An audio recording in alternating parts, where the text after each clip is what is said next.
आप इन तस्वीरों में देख सकते हैं लुम्बिनी पहुंचे हुए हैं और यहाँ वो माया देवी मंदिर में पूजा अर्चना करेंगे। अब से कुछ ही क्षणों के बाद हम आपको वो तस्वीरें दिखाएंगे। भारत और नेपाल के संबंधों की जब बात आती है तो जैसा कि हमने कहा कि पॉलिटिकल और डिप्लोमेटिक संबंध अपनी जगह हैं, लेकिन जो एक कल्चरल रिलेशन है, जो रिलीजियस रिलेशनशिप है, वो बहुत पुराने संबंध हैं। और सांस्कृतिक संबंधों की बात की जाए तो बेटी और रोटी का संबंध कहा जाता है भारत और नेपाल के बीच में। इन्हीं तमाम तथ्यों को मद्देनजर रखते हुए आप इन तस्वीरों को देखिए और समझने की कोशिश कीजिए कि भारत और नेपाल के संबंध किस तरह से लगातार मजबूत होते जा रहे हैं, आत्मीय होते जा रहे हैं, मधुर होते जा रहे हैं। इन तस्वीरों में आप देख सकते हैं प्रधानमंत्री और साथ ही साथ नेपाल के प्रधानमंत्री शेर बहादुर देउबा धीरे धीरे वो माया देवी मंदिर की तरफ वो प्रस्थान करते हुए। और जैसा कि हमने कहा कि भारत और नेपाल के बीच में सांस्कृतिक संबंध रहे हैं, आध्यात्मिक संबंध रहे हैं। और भारत जानते हैं कि भगवान बुद्ध का जन्म नेपाल में हुआ, लुम्बिनी में हुआ, लेकिन उनका महापरिनिर्वाण भारत में हुआ। आप समझ सकते हैं कि ये एक ऐसी कड़ी है जो कि भारत और नेपाल को, दोनों ही देशों में बौद्ध धर्मावलंबी हैं, अच्छी खासी तादाद में बौद्ध धर्मावलंबी हैं, भारत में भी हैं, नेपाल में भी हैं। और न सिर्फ इन दोनों देशों में बल्कि बाकी के देशों में भी, दक्षिण और दक्षिण पूर्व एशिया में जो और भी देश हैं वहाँ भी अच्छी खासी तादाद में बौद्ध धर्मावलंबी रहते हैं। लेकिन भारत और नेपाल के जो संबंध हैं वो इस लिहाज से और भी काफ़ी महत्वपूर्ण हो जाते हैं क्योंकि भगवान बुद्ध का जन्म लुम्बिनी में हुआ और उनका महापरिनिर्वाण कुशीनगर, जो कि उत्तर प्रदेश में है, वहाँ पे हुआ। और आज हम आपको ये बता दें कि इस कार्यक्रम के बाद प्रधानमंत्री लौटते वक्त कुशीनगर भी जाएंगे और वहाँ पे वो पूजा अर्चना करेंगे, महापरिनिर्वाण मंदिर जाकर वहाँ पूजा अर्चना करेंगे। तो आप समझ सकते हैं कि इस लिहाज से कितने महत्वपूर्ण भारत और नेपाल के संबंध। और इन तस्वीरों में जो वहाँ बौद्ध भिक्षु हैं आप देख सकते हैं, इस माया देवी मंदिर में जो तमाम बौद्ध भिक्षु हैं वो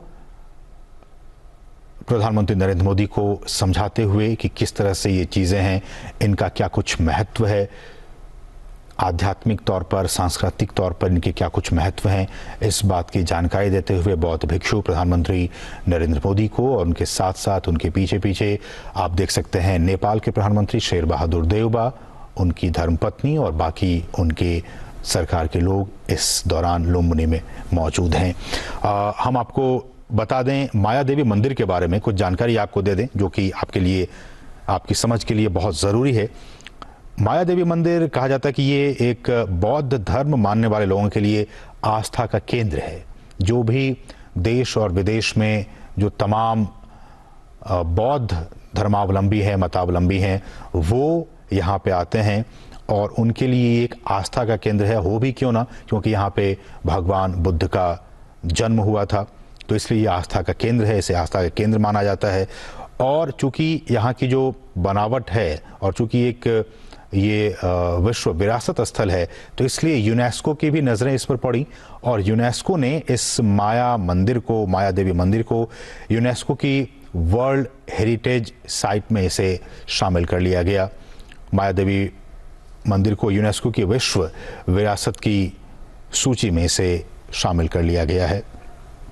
ये मंदिर, और आप इन तस्वीरों में देखिए, एक पवित्र कुंड है यहाँ पे और एक पवित्र बगीचे, उन बगीचों के जरिए आपने देखा प्रधानमंत्री जा रहे थे। पवित्र कुंड और पवित्र बगीचा है इस माया देवी मंदिर के प्रांगण में।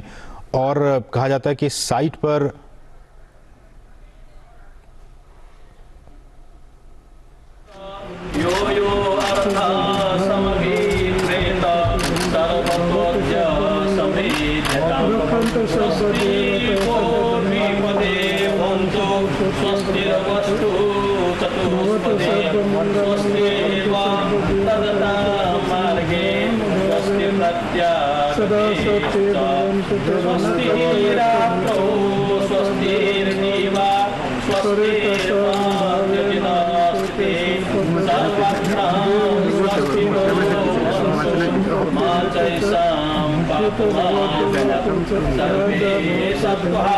सर्वे प्राणा सर्वे भूता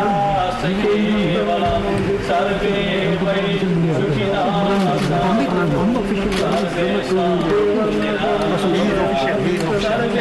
भद्राणि पश्यन्तु मा कश्चित् पापमागमत् यानि भूतानि समागतानि स्थितानि भूमावतवान्तरिक्षे कुर्वन्तु मैत्रीं सततं प्रजासु दिवाकरात्रो च तरन्तु धर्मम् आदौ कल्याणम् कल्याणं पर्यवसाने कल्याणं स्वर्थं सुव्यञ्जनं केवलं परिपूर्ण परिशुद्ध परेवदात ब्रह्मचर्य सम्प्रकाशयति स्म आयो वृद्धि यशो वृद्धि वृद्धि विद्या सुखाश्चैव जन धन संतान सप्तवृद्धिर्यस्तु।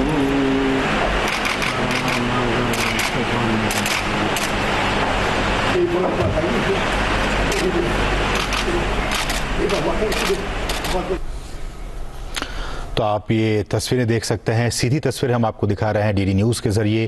प्रधानमंत्री नेपाल के लुम्बिनी में मौजूद, और वो इसलिए क्योंकि आज बैसाख बुद्ध पूर्णिमा का दिन है। आज ही के दिन भगवान बुद्ध का जन्म भी हुआ था और आज ही की तारीख में भगवान बुद्ध का महापरिनिर्वाण भी हुआ था, और आज ही के दिन उनको ज्ञान और शिक्षा भी उन्हें मिली थी बोधि वृक्ष के नीचे। तो आप समझ सकते हैं कि आज का दिन बहुत ही ख़ास है, और इन्हीं ख़ास चीज़ों को ध्यान में रखते हुए प्रधानमंत्री नरेंद्र मोदी नेपाल के लुम्बिनी में इस वक्त मौजूद हैं, और वहाँ पे पूजा अर्चना का ये कार्यक्रम चल रहा है। तमाम जो बौद्ध भिक्षु हैं, जिन्हें लामा कहा जाता है, वो यहाँ पे प्रधानमंत्री के साथ गुफ्तगू करते हुए, बातचीत करते हुए, और इस वक्त प्रधानमंत्री माया देवी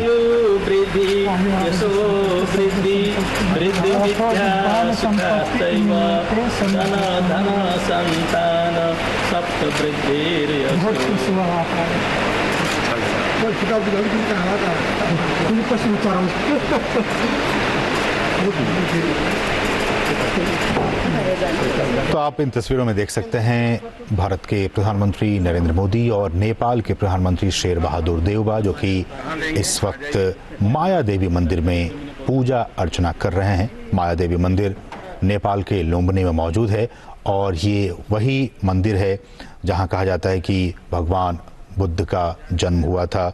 और यहाँ एक पवित्र कुंड है, जैसा कि आपने देखा भी, पवित्र बगीचा, जिसके जरिए प्रधानमंत्री यहाँ तक पहुंचे। और अगर जैसा कि हमने कहा कि इस जगह को जो पुरातात्विक लिहाज से काफ़ी महत्वपूर्ण है और विश्व विरासत की सूची में इसे शामिल किया गया। बौद्ध आप गुरु को देख सकते हैं, वो प्रधानमंत्री को समझाते हुए कि इस जगह की क्या कुछ अहमियत है, क्या कुछ महत्ता है। प्रधानमंत्री इस दौरान वहाँ पे मौजूद, और तमाम चीज़ों को मद्देनज़र रखते हुए ये प्रधानमंत्री की यात्रा काफ़ी महत्वपूर्ण, जिस बात का मैं जिक्र कर रहा था, ये वही पवित्र कुंड है। आप देख सकते हैं इस पवित्र कुंड को, प्रधानमंत्री वहाँ पहुँचने वाले हैं। और ये पवित्र बगीचा, जिसके ज़रिए प्रधानमंत्री देखा आपने इस मंदिर के अंदर पहुँचे, बहुत ही महत्वपूर्ण ये रखता है बौद्ध धर्मावलंबियों के बीच। ये जगह माया देवी मंदिर बहुत ही ख़ास जगह है। यहाँ पे तमाम जो बौद्ध धर्मावलंबी है, वो यहाँ पे अपने जीवन काल में उनकी कोशिश रहती है कि वो ज़रूर एक बार जाएं और इस पवित्र स्थल के दर्शन करके, वहाँ इस पवित्र कुंड के दर्शन करके एक बार ज़रूर वो अपने घर वापस आएँ। तो आप इस लिहाज से देख सकते हैं कि प्रधानमंत्री, आप इन तस्वीरों में लाइव देख सकते हैं कि वहाँ पहुँचे हुए हैं, और इस पवित्र कुंड के दर्शन करने के लिए वो सीधे वहाँ की तरफ रुख कर रहे हैं। ये एक पवित्र कुंड है, और अगर ये कहा जाए तो 2013 की बात है, नवंबर 2013 की बात है। एक खुदाई पुरातत्वविदों की एक टीम आई थी, और इस टीम ने इस मंदिर के नीचे खुदाई करके 550 ईसा पूर्व से पहले के एक प्राचीन वृक्ष मंदिर के अवशेषों की खोज की थी। जी हाँ, ये बहुत ही महत्वपूर्ण जानकारी हम आपको दे रहे हैं कि 2013 में एक अंतर्राष्ट्रीय टीम आई थी पुरातत्वविदों की, आर्कियोलॉजिस्ट की, जिन्होंने इस मंदिर के नीचे खुदाई की, और उस खुदाई के बाद उन्हें 550 ईसा पूर्व से पहले के एक प्राचीन वृक्ष मंदिर के अवशेषों की उन्होंने खोज की। शोधकर्ताओं ने ये ऐसा अनुमान लगाया कि यह स्थल बौद्ध संरचनाओं का सबसे पहला प्रमाण है, सबसे ऑथेंटिक प्रमाण है, और ऐसा माना गया कि गौतम बुद्ध के जीवन का ये सबसे पहला पुरातात्विक साक्ष्य है। गौतम बुद्ध के, भगवान बुद्ध के जीवन के सबसे पहला पुरातात्विक साक्ष्य 2013 में 550 ईसा पूर्व के पहले के एक प्राचीन वृक्ष मंदिर के अवशेष के जरिए इस बात का पता चला। तो आप समझ सकते हैं कि ये जगह जहां के प्रधानमंत्री इस वक्त हैं वो कितना महत्वपूर्ण है। गौतम बुद्ध के जीवन के पहला पुरातात्विक साक्ष्य इसी जगह से मिला। ये बहुत ही महत्वपूर्ण जानकारी हम आपको दे रहे हैं। और इस तरह से ये तीर्थ स्थल दुनिया का सबसे पहला बौद्ध तीर्थ स्थल है। लुम्बिनी का ये तीर्थ स्थल दुनिया का सबसे पहला बौद्ध तीर्थ स्थल है। ये भी बहुत महत्वपूर्ण तथ्य है।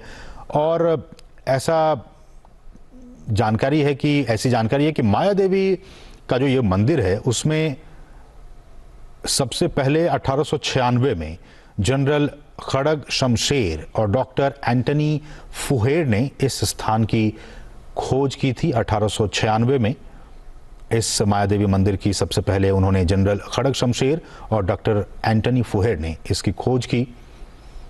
और केशर शमशेर ने 1939 में, कहा जाता है कि माया देवी मंदिर को उन्होंने एक बार फिर से बनाया। हालांकि आप जब इस मंदिर को आज देख पा रहे हैं इन सीधी तस्वीरों के जरिए, डीडी न्यूज़ के जरिए, हम आपको बता दें कि आज जो माया देवी का मंदिर हम देख पाते हैं या जो धर्मावलंबी वहां जाते हैं, जो तीर्थयात्री वहां जाते हैं, वो साल 2003 में तैयार किया गया था और इसे लुम्बिनी डेवलपमेंट ट्रस्ट ने तैयार किया था। तो इस तरह से इसका एक बहुत ही ऐतिहासिक महत्व की ये जगह है। और यहाँ पे आप देख सकते हैं तस्वीरों में तमाम पत्रकारों को पोज और फोटो खिंचवाते हुए प्रधानमंत्री नरेंद्र मोदी और नेपाल के प्रधानमंत्री शेर बहादुर देउबा। एक बार फिर से लाइव तस्वीरें डीडी न्यूज़ के जरिए। भारत और नेपाल के संबंधों के लिहाज से आज का दिन एक बार फिर से बहुत ही खास। प्रधानमंत्री नरेंद्र मोदी नेपाल के लुम्बिनी में, और भारत और नेपाल के संबंधों के लिहाज से बहुत ही महत्वपूर्ण आज का ये दिन। और जैसा कि हम आज सुबह से चर्चा कर रहे हैं कि नेपाल भारत का एक बहुत ही महत्वपूर्ण पड़ोसी देश है और सदियों से, जी हाँ, सदियों से चले आ रहे भौगोलिक एस्पेक्ट की बात की जाए, ऐतिहासिक एस्पेक्ट की बात की जाए, सांस्कृतिक और आर्थिक संबंधों की बात की जाए, हमारी जो नीति रही है विदेश नीति, उसमें नेपाल का एक बहुत ही महत्वपूर्ण स्थान है, वो एक विशेष महत्व रखता है। और जब हम धार्मिक संबंधों की बात करते हैं तो भारत और नेपाल हिंदू धर्म के साथ साथ बौद्ध धर्म के संबंध में भी एक समान संबंध को साझा करते हैं, इस रिलेशनशिप को शेयर करते हैं, हिंदू धर्म को भी और बौद्ध धर्म को भी। दरअसल जैसा कि हम बता रहे हैं कि Honored in pictures Prime Minister in Lumbini participating in events to mark Gautam Buddha's 2566th anniversary, birth anniversary. And Prime Minister is on his 5th visit to Nepal since 2014. Among his engagements, he is praying at the Maya Devi temple, and then he lights a lamp in front of the Ashokan pillar and waters a Bodhi tree which was gifted as a sapling by him in his 2014 visit. The Prime Minister is also performing a Bhumi Pujan of laying foundation of India International Center for Buddhist Culture and Heritage. This is essentially being built by the International Buddhist Confederation based out of New Delhi, with Government of India support. And then the two sides will have a bilateral meeting, a round of delegation level talks. National Security Advisor Ajit Doval is accompanying the Prime Minister, apart from, of course, Foreign Secretary Minamon Quatra. And MOU is likely to be signed for cooperation in cultural and educational sectors between India and Nepal. particularly between IIT Madras and Kathmandu University, to explore the possibility if the Indian institution can have a satellite campus in Nepal to further quality of technical and technological education there. Prime Minister Deuba, of course, would be hosting a lunch for his Indian counterpart, visiting Indian counterpart, and then there would be a public address, which the two leaders would be addressing jointly. The public address is to Buddhist scholars and monks, among others, and in that close, comprehensive, multidimensional bilateral ties to push them further and underscore the deep, old civilizational connect that is there between the two sides. So, Prime Minister, in his earlier visits, for example, has visited the Mata Janki temple in Janakpur Dham. He's also visited the Muktinath temple in Mastang, and of course the Pashupatinath temple in Kathmandu. In fact, a month and a half back, when Prime Minister Sher Bahadur Deuba was in India, he also made it a point to visit Varanasi and pray at the Kashi Vishwanath temple, and the two temples, the Pashupatinath temple in Kathmandu and the Kashi Vishwanath temple in Varanasi, have an ongoing historical linkage where the priests from Kathmandu come and pray at the Kashi Vishwanath temple, and vice versa. The priests from Varanasi travel to Kathmandu and pray at the priests at the Pashupatinath temple. So that's how the two nations and societies engage and interact. And Prime Minister, whenever he travels to Nepal, has underscored this, as I was mentioning earlier, by his visits to the Janki Mata temple in Janakpur Dham, or the Muktinath temple in Mastang, or the Pashupatinath temple in Kathmandu. And these frequent high-level visits essentially promote goodwill, trust and understanding. Why I say this important is because before Prime Minister Sher Bahadur Deuba took over, there was a dip in the bilateral relationship between the two sides with Nepal under Prime Minister KP Sharma Oli.